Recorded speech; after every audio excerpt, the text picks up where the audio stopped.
안녕하세요. 화탁지 사주TV의 화탁지입니다.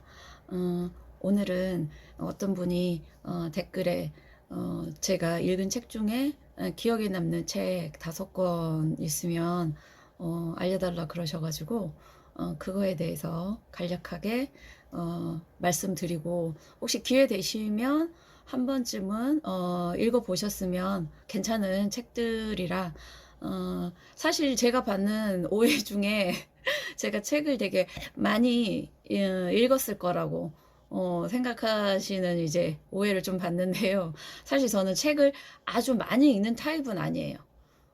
그리고 꼭 활자화로 된 정보를 만 좋아하는 건 아니에요. 저는 이 영화나 어떤 매체에서 어떤 내용이 나오면 그게 궁금해서 뭔가를 찾아보거나, 아니면 책을 읽더라도 많은 것보다는 제가 꽂히는 거 한 권을 읽고 거기에서 그냥 제 나름의 생각을 많이 하는 편이고, 저는 문학 작품보다는 문학 작품도 좀 철학이랑 그게 가미된 그런 걸 좋아하고, 제가 철학 책은 의외로 많이 읽지는 못했어요. 사실은 저한테도 철학책이 쉽지는 않아요.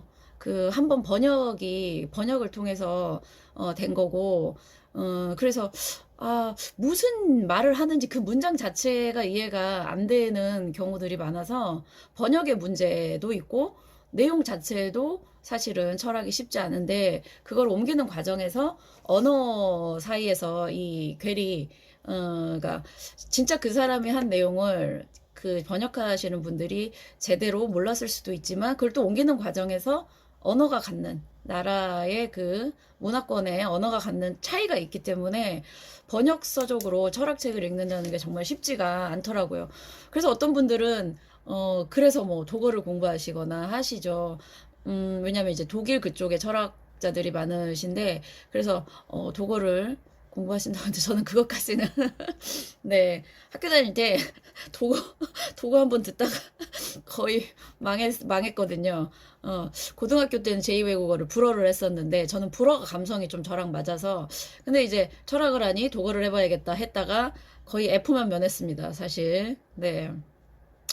어쨌든 저는 책을 그렇게 많이 읽는 타입은 아니고, 나름의 그냥 혼자서 생각을 많이 하는 타입이다. 그리고 책을 영화화한 작품들도 많잖아요. 그래서 영화를 먼저 접하게 되는 그런 케이스들도 있고, 그래서 책을 찾아보거나 이런 게 사실은 저 되게 많아요. 그래서 개인적으로는 책 읽는 것보다는 영화를 더 좋아한다. 네. 음, 그리고 제가 볼 때, 뭐 문학이 좋다, 철학이 좋다 할 수는 없는데, 보통 금기운이나 화가 있으신 분들은 조금 철학 쪽에, 왜냐하면 그 곧장 본론으로 들어가고 싶어 하는 게 많고, 본질에 대한 그 관심이 많으시고, 수나 목적이 많으신 그 오행 중에 그런 분들은 시나 문학 작품 쪽, 좀 감수성, 감성적으로 접근하는 그런 그런 그런 책을 선호하시는 특징이 있다라는 것도 제가 이제 그 사주 공부를 하다 보니까, 그러니까 저한테 금하고 화에 그게 있다 보니까, 어릴 때부터 이렇게 돌려서 얘기하거나 뭔가 은유적이고 상징적인 표현을 써서 하는 것보다는, 저는 그냥 이건 이거다라고 해주는 거를 사실 조금 좋아했던 것 같아요.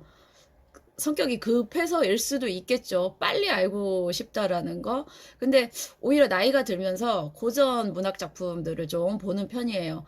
그러니까 저의 어떤 대운에 이제 앞으로 토나, 지금 토가 들어오고 있고, 그 다음에 목기운 쪽이 이제 들어오고 있는 그거라, 문학 작품에 대해서도 어느 정도 관심은 갖고 있는데, 역시나 제가 먼저 손이 가는 거는 좀 철학서적 쪽이다라는 거예요. 네. 먼저 이거는 뭐 순위랑은 상관이 없어요. 그냥 제가 생각나는 대로. 첫 번째가, 제가 이제 영화를 먼저 접했죠. 프라하의 봄으로 유명한 작품인데, 이제 밀란 쿤데라의 참을 수 없는 존재의 가벼움. 어, 이 책을, 그러니까 저는 철학을, 인문학이나, 아니구나, 어떤 사상, 철학적인 사상을 그 문학에 녹인 그거를 사실은 좋아해서 밀란 쿤데라나 알랭드 보통을 좋아하는데, 알랭드 보통이 조금 더 대중적이죠. 그 사람 글이 더 쉬워요. 밀란 쿤데라보다는. 근데 저는 밀란 쿤데라가 더 깊이가 있다고 개인적으로는 생각을 해요. 제가 글을 쓰면 알랭드 보통처럼 쓰고 싶지만 밀란 쿤데라가 밀란 쿤데라처럼 쓰기가 더 어려울 것 같아서 보통이 더 쉽게 쓰죠. 네. 근데 사실 밀란 쿤데라의 작품이 더 오래 기억에 남는 이유는 깊이가 더 있기 때문인 것 같아요. 참을 수 없는 존재의 가벼움을 통해서 제가 이제 느꼈던 거는 남녀 사이의 사랑, 사실은 그게 이제 그 전쟁이라는, 네, 프라하니까 체코죠. 체코를 소련이 공격하고, 그게 죄송해요. 제가 늙은 지가 너무 오래돼서 어느 2차 대전인가 1차 대전인가, 예. 하여튼 전쟁을 통해서 그 신분과 전혀 스타일이 다른 두 남녀가 만나서 이렇게 비슷해지는. 그러니까 남자는 그 능력과 가진 게 많고 또 바람기도 다분하고, 가진 게 너무 많아서 자기의 존재 자체가 너무나 쉽고 가벼운 그 남자가 반대, 너무 순수한 여자를 만났을 때 이 순수한 여자는 적당히 반대로 되고, 이 남자는 또 이렇게 되면서 둘 사이에 진짜 사랑이 이루어지는 거는 서로의 눈높이가 같아질 때, 그러니까 상황이, 네, 비슷해질 때 진짜 서로에 대해서 이해를 하게 되는 거죠. 그러니까 여자는 조금 더 개방적이 되고 남자는 상황이 계속 남자를 몰아가요. 그래서 이렇게 내려가죠. 그러다가 결국 어느 순간에 두 사람의 현실적인 상황이나 눈높이가 맞아졌을 때 그때서야 비로소 사랑이 가능해진다라는, 그러면서 순수가 무조건 좋고 그 여자는 너무 순수한 캐릭터예요.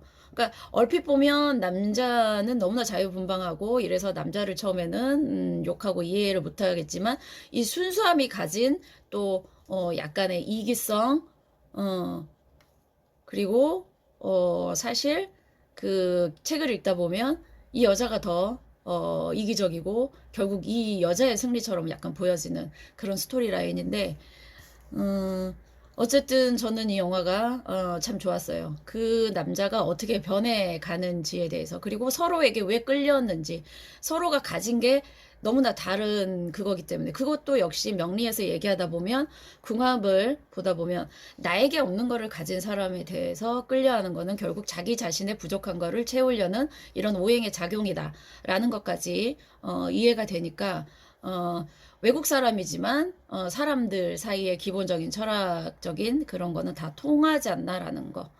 그래서 제가 좋았던, 네, 책이고요.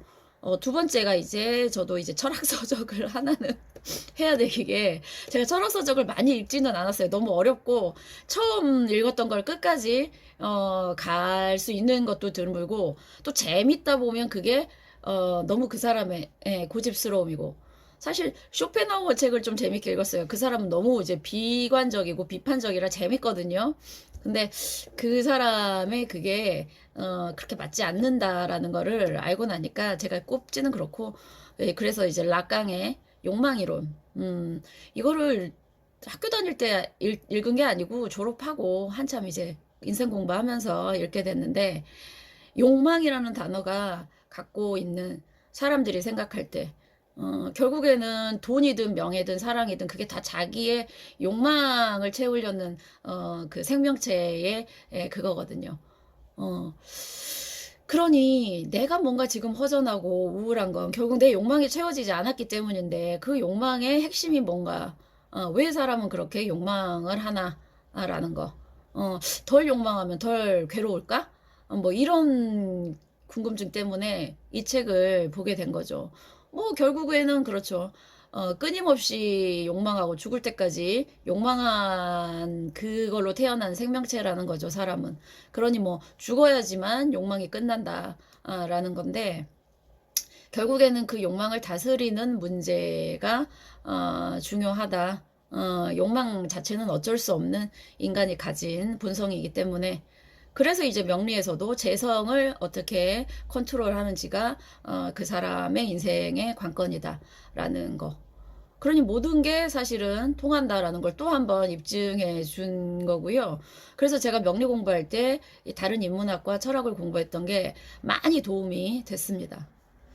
그리고 세 번째가 이거는 네, 그 사회 심리학자 에리 프롬의 사랑의 기술인데 이게 사랑의 기술이 얼핏 보면 진짜 연애를 잘하는 그런 사랑일 거라고 생각해서 대학 시절에 그 제목만으로 훅 해서 네, 한 번쯤은 보다가 몇 장 읽고 에이 이렇게 되는데요.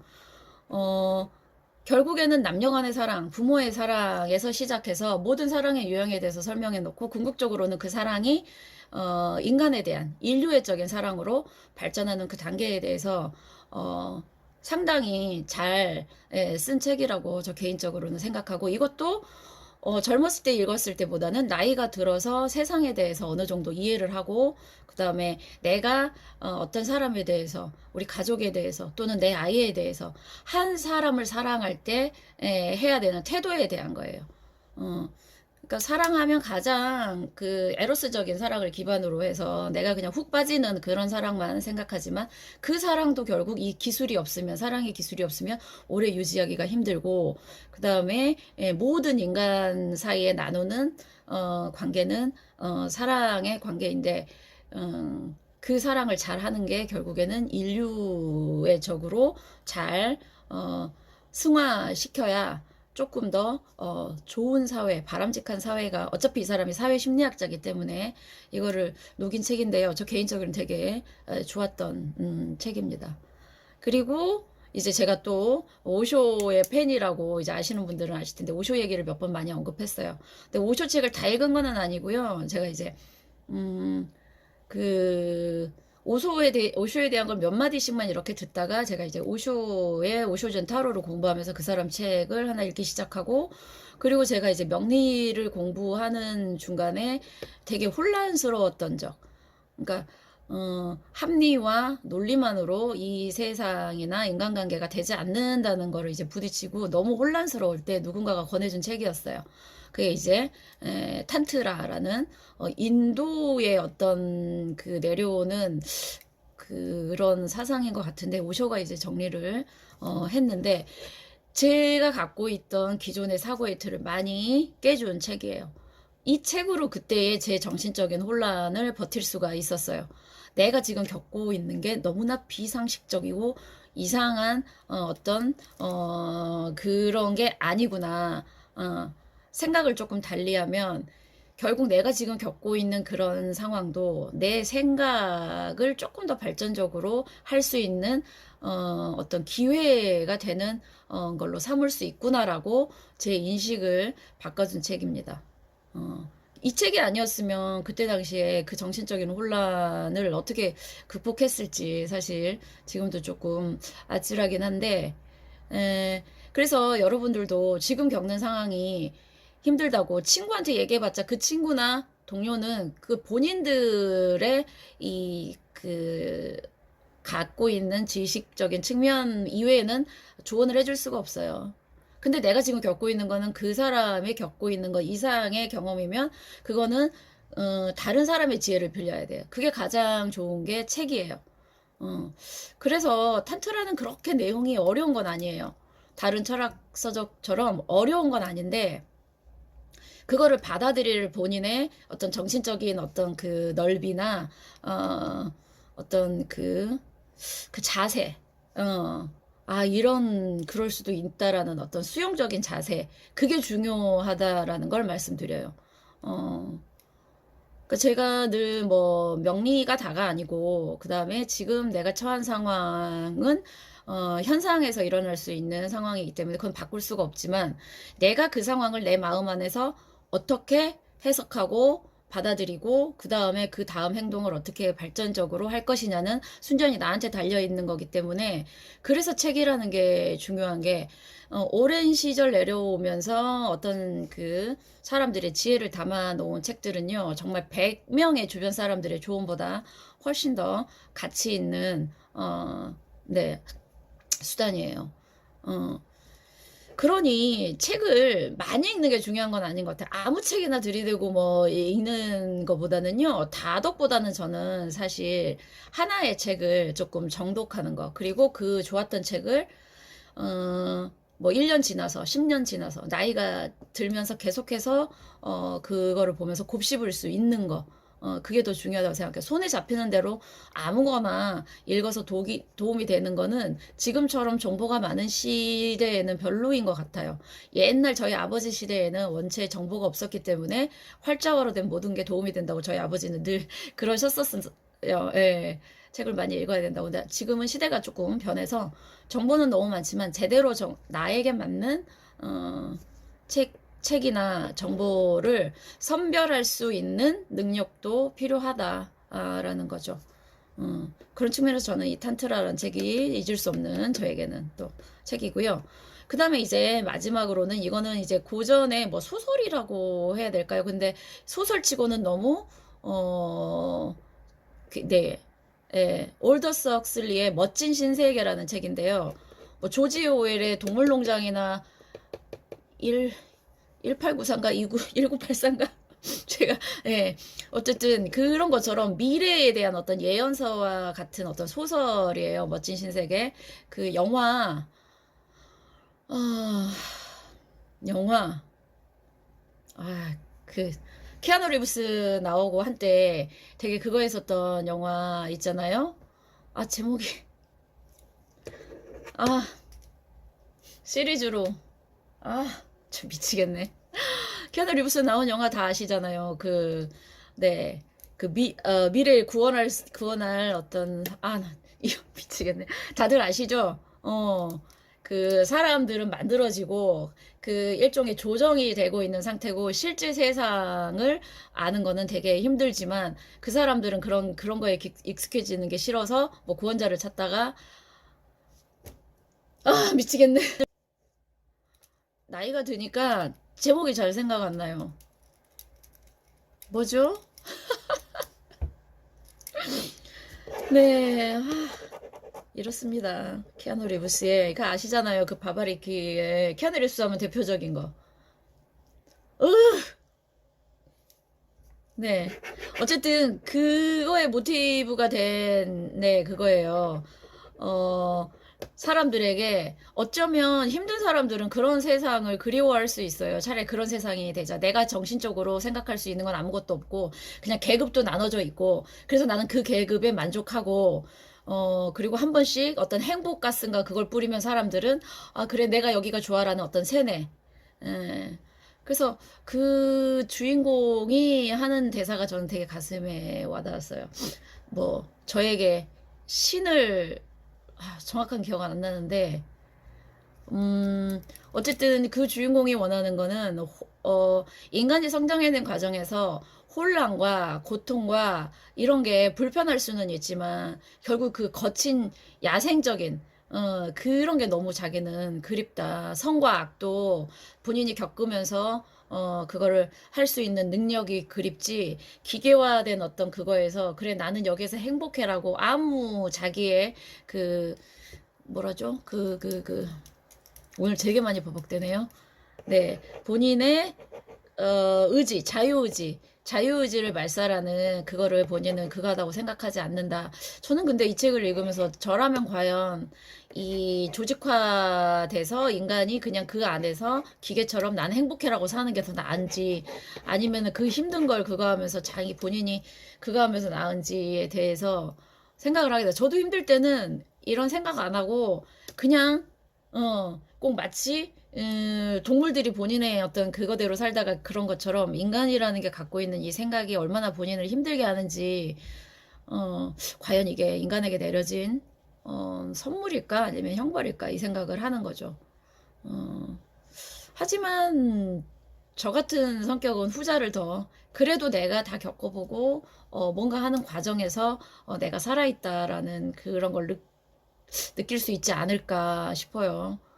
제가 만약에 전자에 그런 걸 좋아했으면 이 공부까지 하지 않고, 네, 그렇게 그냥 세상이, 세상의 사람들처럼 똑같이 보고, 뭐, 그 평범하게, 안락하게, 그렇게 잘 살았겠죠. 근데 이제 저는 제 성격이 조금 그러지 못하기 때문에 이런 걸 다 겪으면서 제 스스로가 어느 정도는 이런 거를 고쳐가면서 산 조금 피곤한 인생인데 그래도 이 올더스 헉슬리라는 이 작가가 하고 싶은 얘기는 결국 인간이 갖고 있는 사고라는 게 기술을 발전시키고 그게 인간에게 진짜 어떤 인위적인 행복을 가져다 줄 수 있지만 그 인위적인 행복이라는 거는 결국에 인간의 본성인 어떤 인간 안에 잠재되어 있는 야성성 그거를 없애는 그런 거기 때문에 결코 좋게 보지는 않았던 것 같고 그게 또 미래의 어떤 기술적으로 기술이 발전하면서 인간의 삶도 그렇게 기계적으로 뭐 그런 영화들 보면 기계가 결국 인간도 나중에는 만들어내고 기르고 이렇게 되는 세상으로 가기 때문에 지금의 약간 그런 세계에서 이제 4차 혁명이 일어나면 인간이 할 수 있는 일은 결코 별로 없고 그 70년대, 80년대 영화 감독들이 만든 미래의 디스토피아 결국에는 기계가 인간을 지배하는 세상 뭐 이런 거랑 연결돼 있어요. 아직도 그 영화 생각이 안 나네요. 아, 키아누 리브스 나오는 매트릭스. 네. 매트릭스. 예. 그거에 어떤 골조가 되는 책이에요. 멋진 신세계. 네. 아, 책을 그렇게 생각보다 많이 읽는 타입이 아니고 그냥 제가 필요한 부분만 찾아보는 그런 스타일이고 영화를 보면서 깊이 생각하는 걸 사실은 조금 더 좋아해요. 여러 가지 복합적인 거. 책을 읽을 때 제가 눈도 좀 아프고 그래서 골라내라고 쉽진 않았는데 어쨌든 제가 살면서 제 인생에 어느 정도 영향을 끼쳤던 책 5권을 소개해 드렸습니다. 이 책 중에 읽으신 분들이면 한번 다시 나이가 들어서 다시 한번 읽어보는 것도 좋고요. 그리고 내가 뭔가 바뀌었을 때 그걸 다시 읽어봤을 때 또 얼마큼 내가 성장했는지 그것도 좋고 아직 안 읽어보신 분들은 한 권 한 권씩 체크를 해가면서 본인 스타일에 맞는 것부터 한번 읽어보시면 사고가 전환되는 데 있어서 상당히 도움이 되지 않을까. 인생은 내가 아는 만큼 보이고 내 인식이 넓어질수록 저는 그게 나를 자유롭게 하는 것 같아요. 옛날에는 그게 왜 그랬는지 막 고착되어 있고 알고 막 그랬으면 내 인식이 넓어진다라는 거는 그 문제를 다른 방면으로도 볼 수 있고 거기에 매몰돼서 집착하지 않는 그거를 가져다 주기 때문에 제 스스로의 많은 제 스스로에게 많은 자유를 줄 수 있기 때문에 그래서 위대한 작품들 영화든 책이든 인간의 정신적인 영역 그 범위를 정신적인 한계를 넓혀주는 측면에서는 많은 도움이 되고 결국 인문학은 인간이 존재하는 한 계속해서 변화 발전 돼야 된다고 생각하고 있습니다. 네. 매트릭스가 생각이 안 나 중간에 버벅대는 이유로 제가 말이 상당히 그랬는데 어쨌든 올 겨울에는 이 중에 한 권이라도 읽어보실 기회가 생기셨으면 좋겠습니다. 감사합니다.